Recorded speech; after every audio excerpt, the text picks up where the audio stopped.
कळवण तालुक्यासह पश्चिम पट्ट्यातील पुनत खोरेसह परिसरात अवकाळी पावसाने 4 ते 5 दिवसांपासून सतत पाऊस पडत असल्याने या अनपेक्षित पावसामुळे शेतकऱ्यांच्या पिकांचे मोठे नुकसान झाले असून मका, सोयाबीन, भात, लाल कांदा आणि उन्हाळा कांदा रोपे तसेच इतर भाजीपाला यांचे देखील मोठ्या प्रमाणात नुकसान होणार आहे। पावसामुळे मका व सोयाबीन झाकून ठेवण्यासाठी शेतकऱ्यांची तारांबळ उडत आहे। ताडपत्री, प्लास्टिक, कागद यांचे आच्छादन टाकत मक्याची रास तसेच कोरडा चारा झाकण्यासाठी शेतकऱ्यांना धावपळ करावी लागत आहे। मागील 15 दिवसांपासून पावसाने उघडीप दिली होती।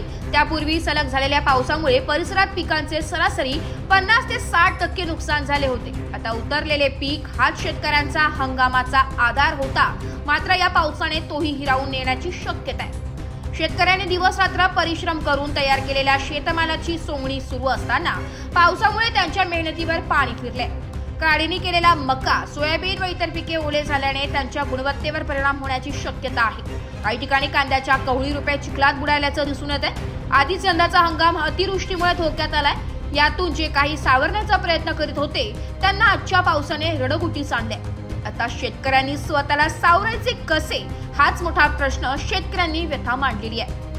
कारण परतीच्या पावसाच्या संकटातून शेतकरी वर्ग सावरत नाही, तोच झालेल्या पावसाने ऐन सणासुदीच्या अवकाळीने तडाखा दिल्याने शेतकरी हवालदिल झालाय।